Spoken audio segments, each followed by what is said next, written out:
Anthony kept forcing me to do gross things, and I didn't want to do it. Oh, honey. It's okay. You're not going to be in trouble. It's okay.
On January 23rd, 2023, my mother got drunk and started acting very violently.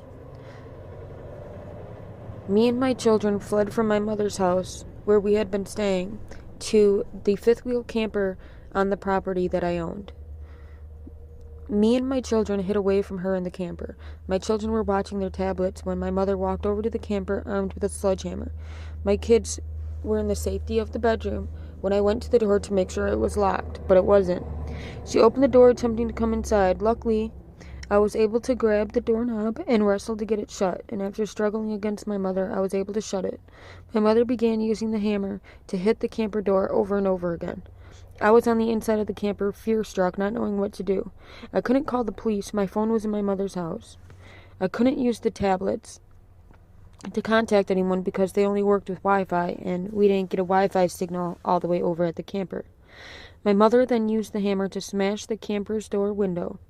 My mother, on the steps of the camper, was now swinging the hammer through the hole where the window was, attempting to hit me with it. The door was losing strength with each swing from the sledgehammer, and I was becoming more and more in fear of my life and the lives of my children. All she had to do to kill me was to reach through the window and unlock the door. If the door didn't give way to the force from her trying to get inside.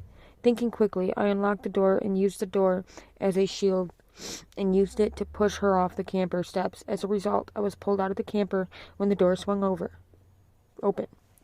My mother didn't fall to the ground. She began swinging the hammer at me, and I dodged each swing. She was drunk, so her coordination wasn't exactly on point. I was able to protect myself from the sledgehammer by getting a hold of her wrist that held the hammer with both my hands, and she used her other hand to attempt to gain control of the hammer. I wrestled to disarm her, and we both ended up on the ground in the yard outside the camper. I knew if I let go of her wrist and she regained control of the sledgehammer, she would have killed me. I was able to get on top of her, and I was still holding her arm that held the sledgehammer with two hands. I tried to talk to her to calm her down. I said, "Mom, you need to go to sleep. Go home and go to sleep, please." But she still had pure hatred in her drunken eyes. She used her free hand to struck me with her fist again and again. She then turned her head to my arm that was holding her wrist to the hand that held the sledgehammer, and she bit me. I was in a lot of pain, and I didn't know what to do. I couldn't let go of her arm, or I knew I was going to die. I screamed for someone to help me when my youngest daughter's father heard my pleas and came to us. I was physically exhausted by that point and wasn't sure how much longer I could hold her off. I said to him, "She has a weapon, get the weapon." He ran up and removed the sledgehammer from her hand. She was still hitting me with her fist. I then used one of my hands to grab her other wrist and held that arm so she could no longer punch me again and again. I then used one of my hands to grab her other wrist and held that arm so she could no longer punch me. My youngest daughter's father, Sean, stood there in shock at what he had just witnessed. Neither of us had ever expected Sherry's alcoholism to ever go that far, to ever become that violent. I told her I was going to get up and go into the camper and to just go home and sleep it off. I was in shock. My mother had just attempted to murder me. My own mother just tried to take my life. She spit in my face as I slowly got up and then quickly fled to the camper, and my spouse followed behind me. When I turned around to shut the door, my mother was picking up a 2x4 piece of wood that was about 2 feet long.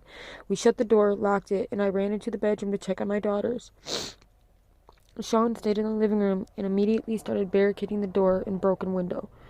My mother dropped the piece of wood and went back to her house. Me and Sean didn't know what to do. We didn't have our cell phones. We didn't have Wi-Fi way over at the camper. We all stayed in the bedroom, and me and my youngest daughter's father blocked off the windows. About 2 hours later, there was a loud knock on the door. We looked at each other, and he stayed with the kids, and I went to make sure my mother couldn't get in. When I carefully peeked out the window, I saw a handful of different people, but it was dark. I then was shined in the face with a flashlight and came to the realization that it was the sheriff's department. I opened the door and went outside. I apologized for being hesitant when answering the door and told them that my mother had just tried to kill me. I went to the car and took a deposition. My mother had called them and passed out, drunk, after talking to them. I showed the sheriffs my wounds, and they ultimately woke her up from her drunken stupor and arrested her and charged her with assault, child endangerment, and other charges. The sheriffs told me to go back to the camper while they removed her from the house. My children were now fast asleep in the bedroom of the fifth wheel camper, so I refused a hospital visit.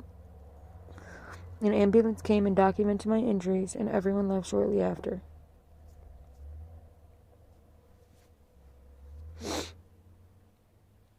The following day, January 24, 2023, my children were picked up by a family. On January 24, 2023, my children were picked up by a family member and were going to be dropped off the following morning. I was exhausted since I lost a lot of sleep that night due to stress and due to physical pain from the assault. I took a nap shortly after the kids left, and I woke up to my mother being back at the trailer, despite there being a full stay-away order of protection put in place to protect me. But oddly, her car was not there. She claimed she was just grabbing belongings and her dog, so I went over to the camper to avoid any conflict while she grabbed her things. I did not ask where her car was. I took my dogs for a walk, then I went back to the camper while waiting for her to get her things, and still exhausted, I fell asleep. January 25th, 2023, approximately 3 to 4 a.m. When I woke up, it was late, and Sean had come back to the camper and was also asleep. I looked over at Sherry's trailer, and the lights were on, but her car was still not there, where she normally parked it. I quickly realized the electric was not working. Sean woke up and went outside to check the camper's electricity. After he went out the door and began walking to the cord, Sherry, whom was already outside, but he didn't see her out there, threw a handheld axe at him and thankfully missed. He quickly got back into the camper. It had to be about 3 to 4 a.m. at this point. There are no streetlights or anything, so outside it's pitch black. You can't see at all. Both of our phones were dead, and we couldn't charge them. We couldn't call the police, and we couldn't go to the few neighbors around because they are her friends. And we knew it would not help. It may actually be dangerous for us after the prior night's incident. We decided that Sean had to go find a place to charge a phone. We planned to hopefully contact the sitter in time to avoid the children being dropped back off, and we planned that we would be going to a hotel for the night, and then the following day we would go back to his house in his hometown, our hometown, a couple hours away. We needed a night to make arrangements to move our pets. So he would go out, get a hold of the sitter, a ride, get a bag of dog food, since our dog food was stuck inside the trailer, then come back for me, get the generator running for the pets for the night, and then we'd leave for a hotel. Then he began walking the hours-long walk towards the store. While he was gone, the sitter dropped the children off, and they went to the trailer door, and she drove off, not knowing what was going on. I went out and got the kids, and they came over to the camper and fell asleep in the bedroom while waiting for their dad to come back because they stayed up late playing Roblox. A while after, I saw Sherry was outside, yelling, drunk, so drunk she could barely walk, and acting violently. Then there was a knock on the camper door. I went to the window and saw my mother still in the yard with her drinking buddies, Teresa and Dustin, who were helping her stand up, one on each side of her. I also saw a couple females at the door. I answered it reluctantly. I answered the door and didn't even ask who it was. I just said, please, I need help. Can you call the police? She, pointing at Sherry, is not supposed to be here. She tried to kill me 2 nights ago. There's an order of protection. But I was cut off by the woman at the door when she said in a stern voice, I am the police. I replied to the cop by saying, please help me. She is not supposed to be here. But again, I was cut off, and they said they weren't interested in that. I was flabbergasted, dumbfounded, and I felt so helpless.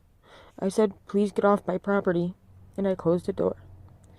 The other woman, later identified as CPS, walked over to my mother and stood talking with her and her friends for a while. While my mother continued to yell, point at the camper, stumble and fall, etc. Then, the woman and a male knocked at the door until I reluctantly answered it again. The people at the door asked me to bring them my children. I knew I had to protect my children, so I told them again to leave the property immediately. I told them to get off the property dozens of times, but they never did.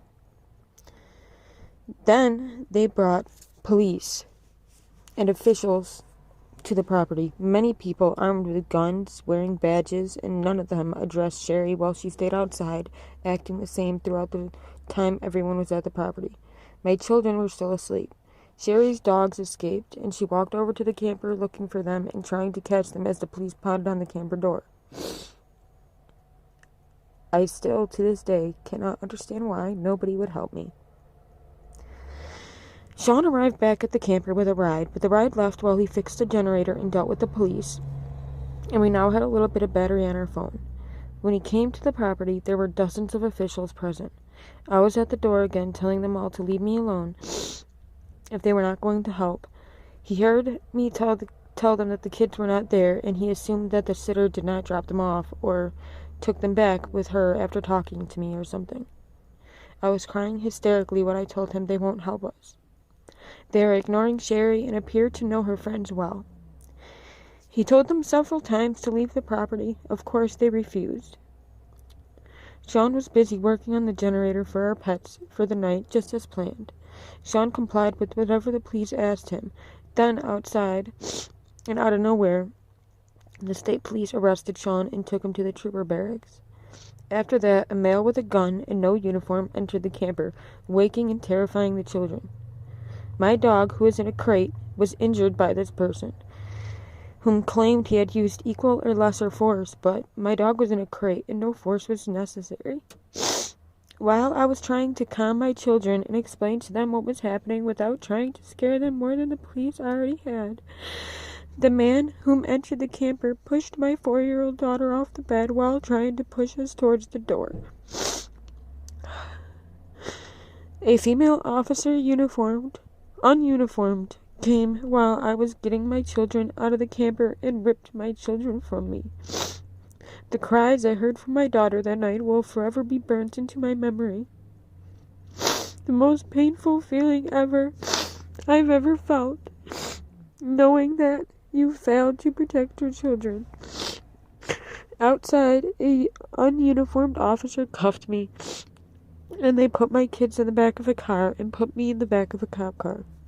One of the women that initially knocked at the door, the same woman that was talking to my mom and to her friends,